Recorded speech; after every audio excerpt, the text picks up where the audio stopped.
What's up, I'm the Hunter Fisher. Welcome back to Hooked Up with Hunter on the KastKing channel. Today, we are going over the top 3 fall pan fishing techniques to help you get more fish in the boat this fall to winter transition. I'm currently in Florida and fall pan fishing is turning on. Hopefully, we can go get on some today. I'll see you guys on the water. Alright guys, so I'm going to go over the top 3 techniques that I'm probably using today, and as far as what I think is going to be working out there right now and what I'm probably be catching all my fish on right now. To begin with, I think the #1 thing for what I'm going to be using out in pretty much all situations, all seasons of the year, all time, but it's probably going to be the most productive and efficient lure today if I had to take a guess. I hope I'm corrected because I would like to be corrected on some things like that, but I'm going to be using a soft plastic on a jig. That's probably the most basic rig for fall pan fishing, but let me show you guys real quick what I'm talking about. So lure #1 is right here, guys. Once I get, situated out of my truck, is this lure right here. So this is that soft plastic jig that I'm talking about. You can really find any lures like these in pretty much all sorts of stores. Even Walmart probably has some lures like that. I mean, brands such as Bobby Garland, Euro Tackle, things like that. You could probably find your different selection of jigs that will probably be perfect for what you're doing. The weights I'm probably going to be aiming for towards this fall are going to be your 16th to 8th ounce weights, just because if I'm going, say for example, offshore, I want to be able to find structure, because essentially right now all those panfish are chasing down minnows and bait, and that's kind of what I'm doing today. But today we're doing a little bit of bank fishing, so I'm probably going to use a little bit lighter weights because I'm in shallower water. So 1/32 to 1/6, not 1/6, 1/16. Who knows, I might even want to do something like that, because really 2 techniques that I'm going to be doing whenever I'm using a soft plastic jig on a jig head. Really what I'm going to start out doing is probably just throwing and casting, kind of like a search bait, just throwing and then just reeling it in. That's just a steady retrieve, maybe a jig every now and then, but nothing too fancy. I might even try on something a little bit different, like this cricket creature style type bait, just because I think that a lot of it, sometimes if they're not feeding on bait, they're feeding on bugs. There's only 2 things that bait fish like crappie or bluegill are going to keep feeding on, and that's minnows or bugs. So besides that whole swimming technique, whenever I use a lure like that creature bait, I'm probably doing jigging. So recently I had a friend, he showed me essentially what he would do is he would cast out, let it sink, and he's practically doing something called yo-yoing. Yo-yoing is where you lift the rod and drop it, and lift the rod and drop it and reel in the slack line. So that's another technique I might try today. I'm going to go on to the next technique. That's #1. Number two is probably going to be a floating minnow style lure. So kind of like this little Rapala balsa wood bait right here, this minnow style looking lure. It's about roughly, I'd say about 2 inches long. This is going to be essentially what I'm using this as, is more of a top water than I am using it as more so of a crankbait or anything like that. So this top water, what I like to do is I like to let it float up to the surface, and what I'll do is I'll pop my rod down to get it to dive a little bit. So this is kind of how I use it. You can use these F5s or the F3s, either one really works, but essentially that technique of using a hard body lure is probably my second go-to, because I can usually search out areas a little bit better. These 2 first baits are kind of more so search baits is what I would call them, because I don't know where the panfish are going to be,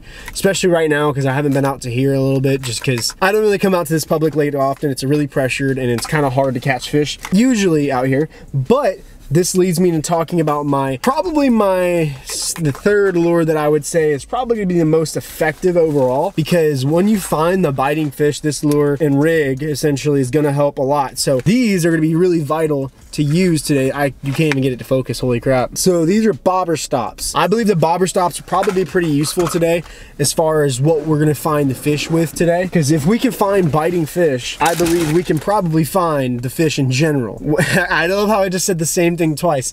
If we can find biting fish, we can find the fish. Obviously we're going to find the fish, but whenever we find biting fish, it's going to be use those bobber stops and these little tiny floats right here. These floats are essentially tiny, like probably only as big as my thumbnail floats, and these are peg floats. So what I do is I use that black piece and I point it up towards the rod tip, and essentially I can use my bobber stops to set however much depth I really want to be using and fishing in. So if I know where the fish are feeding, obviously I can use this to focus more on what those fish are going to be doing during that time. So that's the 3 rigs that I'm using today. Hopefully we can get on some. Hopefully we can catch a fish on each rig today. Focus is going to be find the fish first, and also go and find some biting fish, because if we find crappie, I'm not going to lie, I'm probably going to see if I can bring a couple back, because if I find biting crappie, I'm running back here, going to get that cooler and bringing it out there, because I'm going to stay within regulation, of course, but I really love catching and eating crappie. So hopefully we can go find the crappie today, guys. I'm going to go out and get on the water now, and I will see you guys on the GoPro. Let's go. All right guys, just gonna show you a quick little overview of what I'm using today. I'm using the KastKing Zephyr with a KastKing Resolute rod, and I think this is 6-pound X13 finesse braid from KastKing. I think that's what I'm using, and I'm gonna start out with the soft plastic jig because I've been trying to target around these pads, kind of just slow rolling near them and seeing what I can get and see if there's any fish hanging out around these pads. Hopefully find something. Oh, there's crappie right here. Guys, there's crappie right in front of me in the shallows.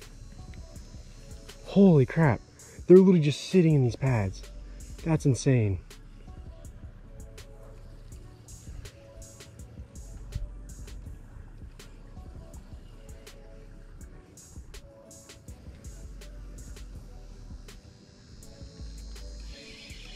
Oh, I had one. Just had one, guys.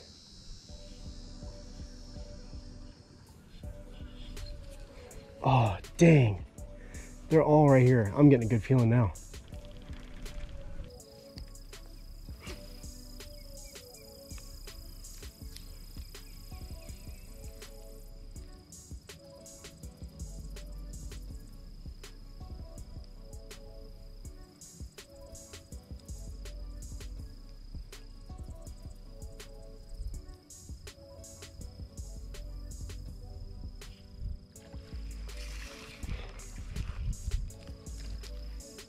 All right, boys, we're on them.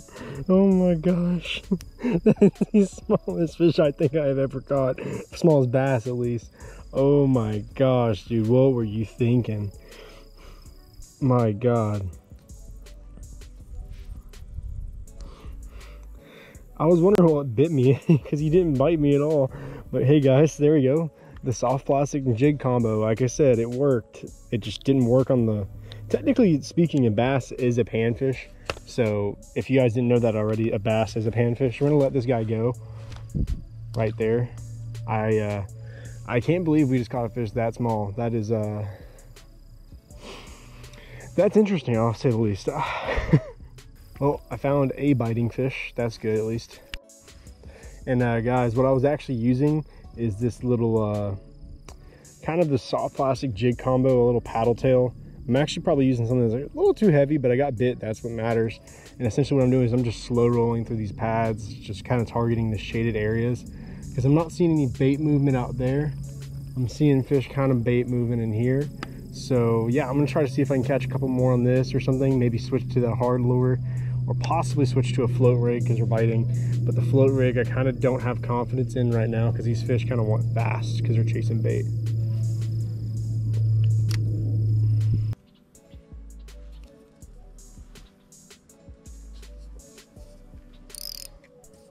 All right, guys, so I'm about to call it a day because it's getting a little bit later and I'm just not feeling like the bite's gonna turn on today. So we're gonna go back to my truck and see if I can show you guys how to rig each and every one of these items that I'm saying will help you catch more panfish. But apparently it's not catching me more panfish today.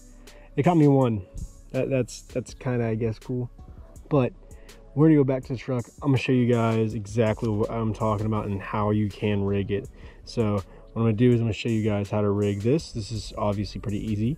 And I'll show you what knots I use, I'll show you what baits I use, and I will show you the gear I'm using today. Which, to be honest, you could change around some of these things and probably have a little bit better luck than I did. Maybe even have less luck than I did, who knows. But I'm gonna get back to the truck, I'll see you guys there. All right, guys, I've tried just about everything so far. I am exhausted, but day's not over yet. I'm gonna go to the other side of the lake. Hopefully we can get on a fish. If not, I'm gonna spend some extra time showing you guys how to tie up the rigs and how to use the rigs when we get to the next spot. I'll see you guys there. Let's go. All right, guys, we're back at the apartment. Figured I'd do a little bit of just talk about some tips and tricks here since I didn't really catch too many fish that day. It's actually a couple days later, not gonna lie. With this new fall transition, it's been kind of tough to catch fish consistently, and the fish I was looking for that day weren't showing up, so I couldn't really get on them like I was really wanting to. So really I just figured I'd come back here and show you guys in depth what knots I use, how I set everything up, what you're probably going to need yourselves, and how you guys can get out on the water and use this exact setup to try and catch fish. So let's get started. So to begin with, the first thing that well, I've listed out in the beginning of the video that I also said would catch fish and it did catch fish, is this soft plastic with its jig head set up right here. That right there is kind of like what I was trying to use to catch the smaller fish, to find them during this fall transition months. And these still work pretty much anywhere. They work anytime. I can't think of a time that I wouldn't throw this, because essentially it's about as simple as it gets as far as what you can throw and catch fish on. This is really good for suspended fish, on the bottom fish, top fish, all those certain type of areas that you could find fish in. It's pretty much good for all of that. So really what it is this: you're just taking a jig head, you're just taking a random jig head and you're using it with a regular soft plastic. So for example, here's all my jig heads and everything I have. So what I'm doing is I'm just picking up a random jig head. I actually have mine organized a certain way, and this is kind of like a little kit that makes it a little bit easier for me to see it. I'm trying to let it focus, but it's not really focusing too well. But I'm using a jig head like this guy right here and pulling them out. This is actually a fly box I'm using, but some people use it for ice jigs, even though I don't really know what ice jigs are. I'm from Florida. So this right here is the jigs. That's a 1/32 ounce jig. These are just special types of jigs that have a soft lock instead of, you know, a hard thing that's going to break the soft plastic when you pull it on and off, maybe, or the tail pulls. But I'm using a jig like that, and I'm running it on a bait. Essentially, the bait that I had on was a 1-inch little paddle tail, and this is what it looks like. That's what the 1-inch paddle tail looks like. And essentially what I'm just doing is I'm just letting that tail go nuts underwater, letting it do its own thing, kind of just essentially allowing the tail to attract things like bluegill. That's kind of what I'm doing, kind of running that up. And essentially I'm going to show you guys the knot I'm going to use when I'm tying up my other setups and everything, just because it's a little bit easier to do it that way. Alright, so next thing up is the hard lure. What I'm going to do right now is actually cut off this little soft plastic to show you guys how I tie on hard lures. One of many of the hard lures that I use is this kind of like this tiny trap right here. That's like a little tiny rattle trap style bait. And essentially what I'm doing is I'm just essentially yo-yoing it off the ground typically right now, so that I can catch suspended fish as they may be looking up or down in the water column to catch bait. And what I'm going to do to tie this on is I'm actually going to use a Palomar knot, because right now I'm using straight braid. And the reason why I use Palomar knots with straight braid is because essentially whenever the straight braid is essentially gripping down on itself, it's using the strength of the braid to keep it down, versus, you know, cinching itself down. Because cinching itself down, because of how thin the braid is actually going to usually most of the time slip. So something like an improved clinch knot or an improved uni knot, I'm typically not going to use, because essentially it's like the braid is grabbing itself versus tightening down on itself. With maybe a nylon baseline, like, you know, 4-pound monofilament, 4-pound fluorocarbon, 4-pound copolymer, any of those things. What I'm using for panfish, I'm typically going to tie an improved uni knot, because essentially it's tightening down on itself instead of cinching down on itself. So with a Palomar knot, it's essentially holding the lines like this and it's pulling down like that. With a uni knot, it's like it twists around and it's pulling it tight. This is going down while this line is going up, and essentially it's pulling it against each other, versus the Palomar knot, where if you put a Palomar knot on a nylon line, really the biggest part of the durability of the nylon line when you're throwing it and casting it, say if you backlash mid-cast and it breaks off, if it's cinching itself down, it's already decreasing the diameter of the line, therefore making it easier to break and essentially giving up strength. So it goes from a 4-pound line to maybe, I don't know, like 3. It's just kind of a little tips and trick that I've kind of used over the years for bass fishing and pan fishing. You don't really have to listen to it too much if you don't really want to, but we're gonna go ahead and get tied this on and show you exactly what I'm doing. So the Palomar knot, if you guys can see this white line, that would be awesome, because I'm using this white line. So what you can do, some people will actually take the line and fold it in half first. You can do that, or you can run it through and then run it back through again. What I'm gonna do today is I'm actually gonna fold it in half first. And what I'm gonna do is I'm actually gonna grab it and pinch it a little bit to try to see if I can get it started out like that. And then I'm gonna take this little snap right here that it has on, I'm gonna run it through where I wanna tie it. So now that I have my folded in half line right here, I'm gonna take it and take the looped end and run it over top of the toppled end. So now I made an overhand knot with my doubled up line. What I'm gonna do is I'm gonna pull that tight. You gotta pull that tight first, otherwise you're not gonna get the amount of tightness that you want with the Palomar knot. After I pulled over that overhand knot tight, what I'm gonna do is I'm gonna take this loop that I have, right, and run the whole bait through it. So now, what you can do is you can pull both the tag end and the main line through to make it tight. But what I like to do is I actually like to pull just the main line, because the thing is, it saves you more line when you pull the main line, so therefore you don't have to buy a braid as much. You might save yourselves, you know, anywhere from 10 to 15 yards when you're doing this for the whole spool. So definitely saves you more money in the long run. And there we go. I just finished the knot when I pulled that main line through, and now it is tight on there. It's tight and taut. So that is how you tie on a hard lure with this braided ultralight line. So what I'm gonna do now is I'm gonna untie this because I am not using it anymore. So what we're gonna go on to next, now that I've talked about the hard lure, that's how you tie it on. We're gonna go on to the float rig next. Now float rigs, they aren't really float rigs are kind of more of a northern thing. I will say I haven't used it too much down here. In fact, I use it more so for inshore species than I use it for not offshore species, more so than I've used it for freshwater.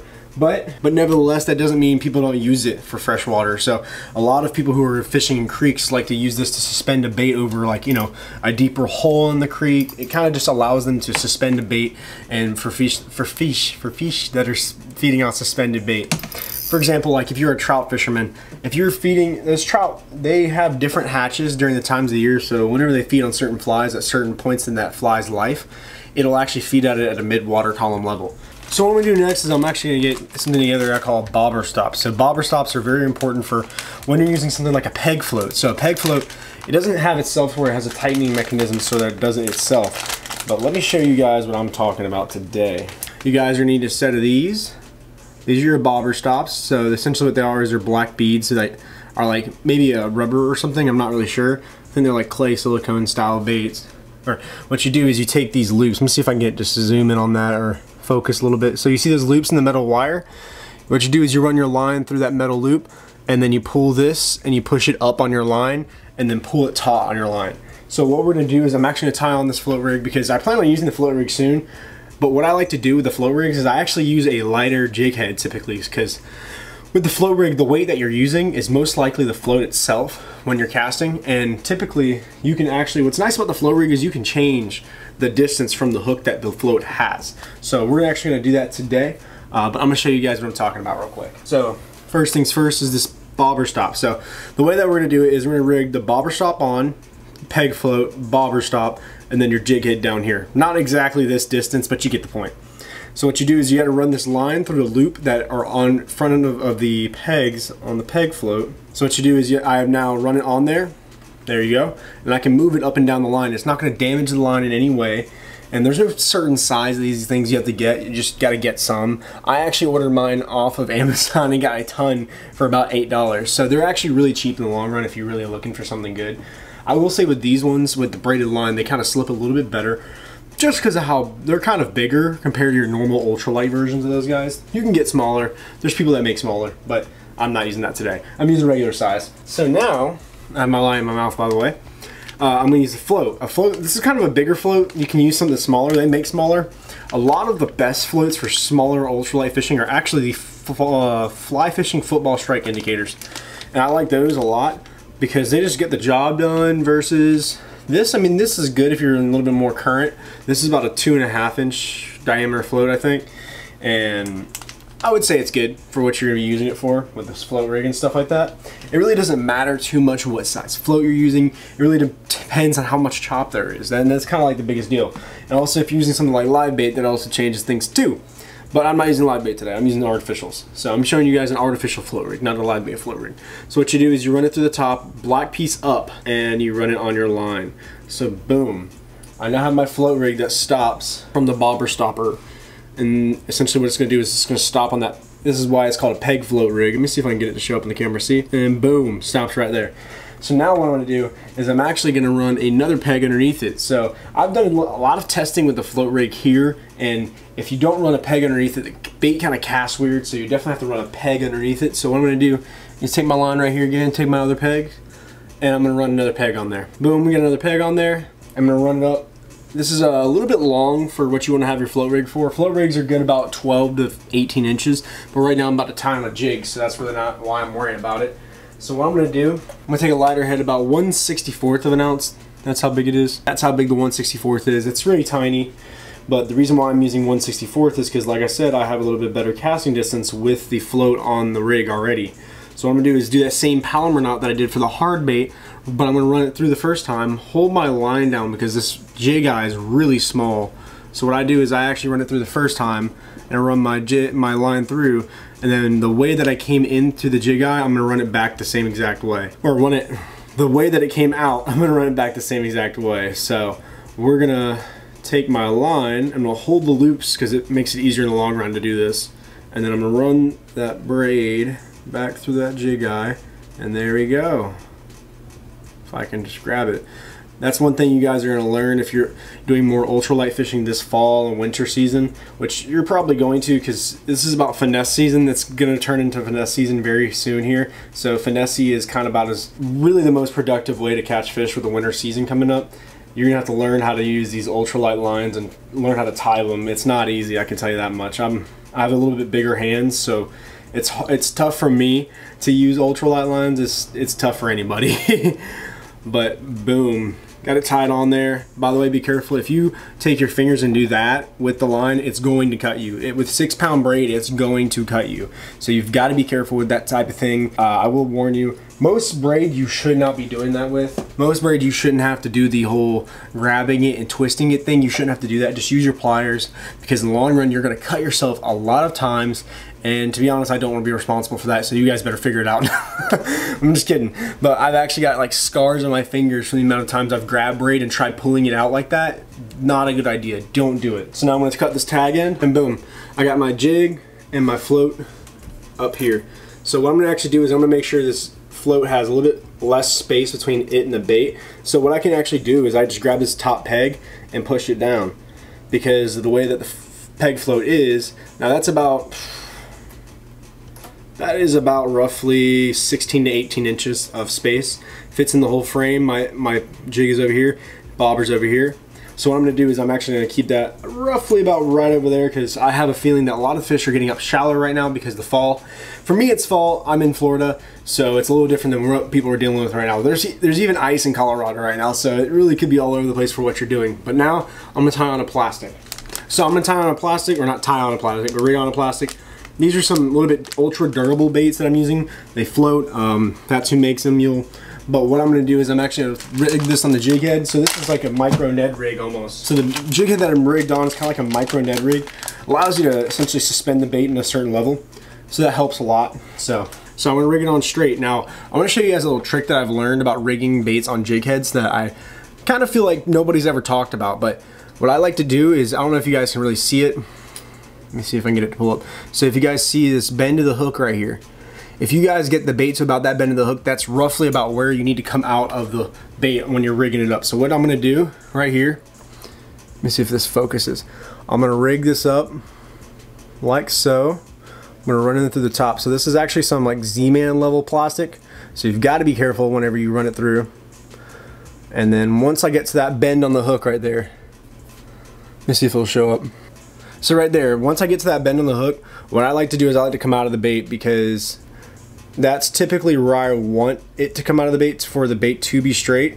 So boom, it's gonna run on there straight just once I pull it over that jig head, bait keeper, and then boom, it is now rigged and ready to go. So now with that, it's a little tiny jig that's perfect for bluegill or panfish in this fall season. So that is the final rig, and I just showed you guys how to rig that up today. So if you guys enjoyed the video, make sure you guys drop a like on the KastKing video, and do me a favor, if you guys haven't already, go over to Hunter Fisher and check out my channel. If you guys have learned more tips and tricks, go check out some fishing videos where I actually catch some fish, versus today I've caught one. So the plan is today, go use this sometime, and I'm gonna go fish here later soon today. I will see you guys next time on the KastKing channel. Thank you for watching Hooked Up with Hunter. I'll see you guys next time.